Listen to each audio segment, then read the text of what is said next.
Welcome to another video lecture series on electronic device and circuits. I'm Dr. Vinod. In this video, we are going to discuss about the working of the half rectifiers and its applications and a few derivations of this one.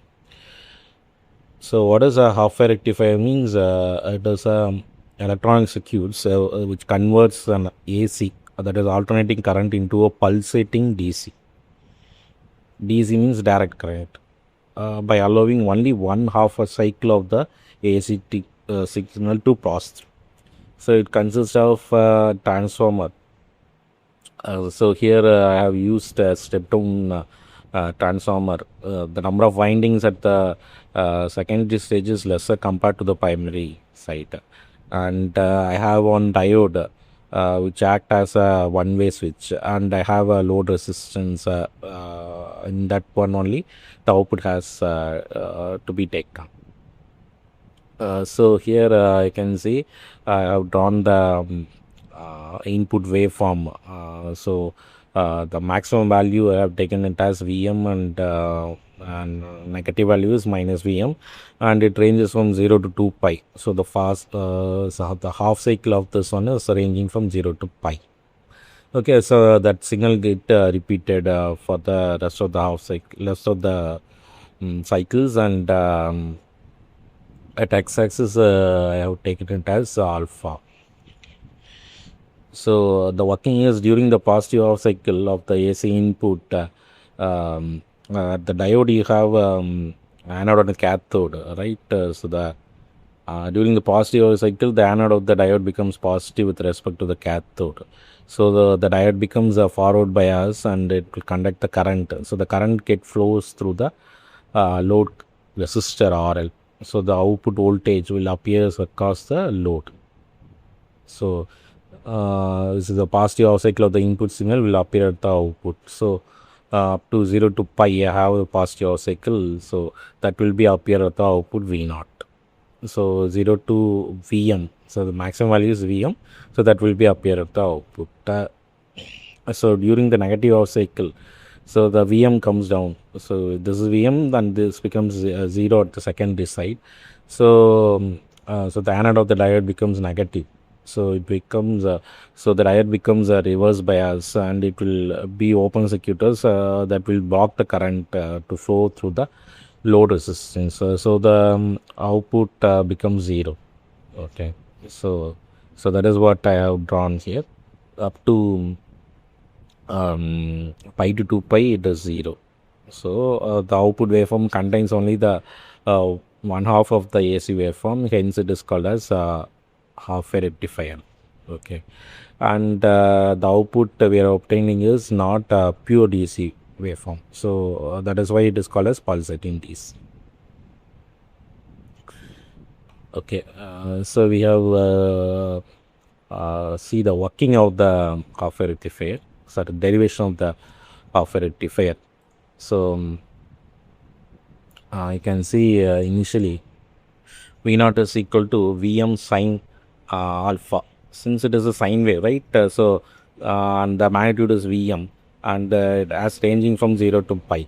Alpha is ranging from 0 to pi, and for G from pi to 2 pi, V0 value is 0. So the time period is from 0 to 2 pi. So in order to find the VDC value, so VDC is equal to 1 divided by T. T is nothing but 2 pi, and integration of 0 to actually 2 pi. So there is no use in writing 2 pi. So I can write 0 to pi Vm sine alpha d alpha, because for pi to 2 pi that is 0.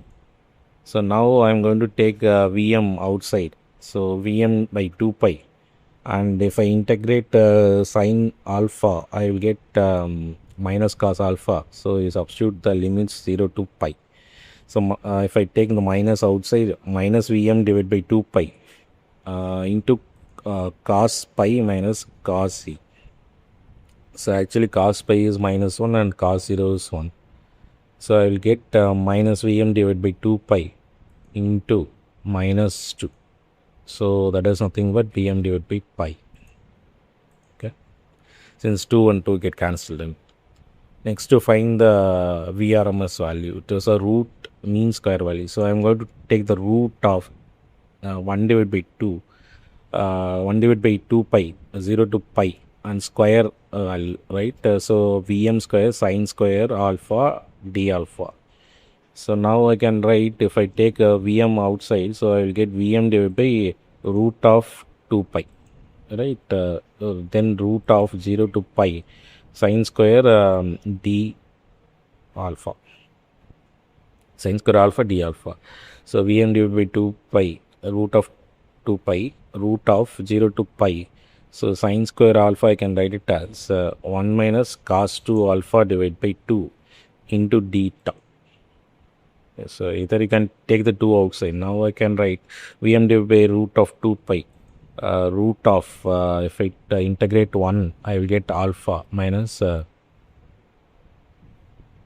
cos 2 alpha. I can write it as sine 2 alpha divided by 2, and substitute the 0 to pi limits. Sorry. So I will get Vm divided by root of 2 pi, root of pi minus sine pi divided by 2 minus 0 divided by 2.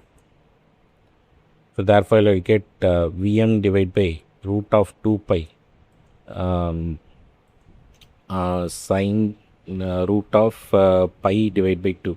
So here pi and pi get cancelled out, and root 2 into root 2 is 2. So Vrms value is Vm divided by 2. Next, I need to find the value of ripple factor. So the ripple factor is equal to root of Vrms divided by Vdc the whole square minus 1. So substitute the value of Vrms. Vrms is Vm by 2 and Vdc is Vm divided by pi. So on solving, I will get root of pi square divided by 4 minus 1. So here the pi value is 3.14. So you take the square of this value and divide it by 4 minus 1. Then you take root. I will get the ripple factor value is 1.21. So here you can see the ripple factor. The ripple means it is a error. Okay, what are the AC signal that is present inside the DC? It does consist of ripple. So it is more than the half wave rectifier when compared to the full wave rectifier. Next terminology is form factor, that is equal to Vrms divided by Vdc. So you substitute the value, you will get the answer as pi divided by 2. Next, you have to find the efficiency. So the efficiency is equal to PDC divided by PAC. So the output is DC and the input is AC. So PDC divided by PAC into 100. So that is equal to IDC square into RL divided by IRMS square into RL. So RL and RL get cancelled out. So instead of IDC, I'm going to substitute IM divided by pi the whole square divided by IM divided by 2 the whole square. So I will get the answer as 4 divided by pi square into 100. So I will get the answer as 400 divided by 3.14 the whole square is equal to 40 point something. Okay, I will get the answer as 40 point something. So next one is transformer utility factor TUF, that is equal to PDC divided by PAC for the secondary winding.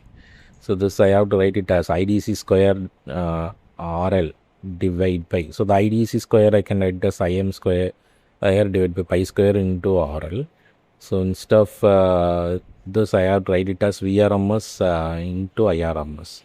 So Vrms value from the primary side I can write as Vm, from the secondary side I can write it as Vm the root 2, and Im I can write it as IRMS I can write it as Im divided by 2. So on solving, so the Vm I can write it as Im into RL into Im divided by 2 root 2. So here the Im and the Im get cancelled out, and the RL also get cancelled out. Right. So I will get the answer as 2 root 2 divided by pi square. Right. So here I will get the answer as 0.286. The next terminology is peak inverse voltage. So whenever at the secondary side, if I give the VM, right? So during the negative off cycle, the diode will not get conducted. So if I draw the equivalent circuit, the diagram will look like this. So it is an AC, but you can see it will be looking like this only, right? So peak inverse voltage is at is VM.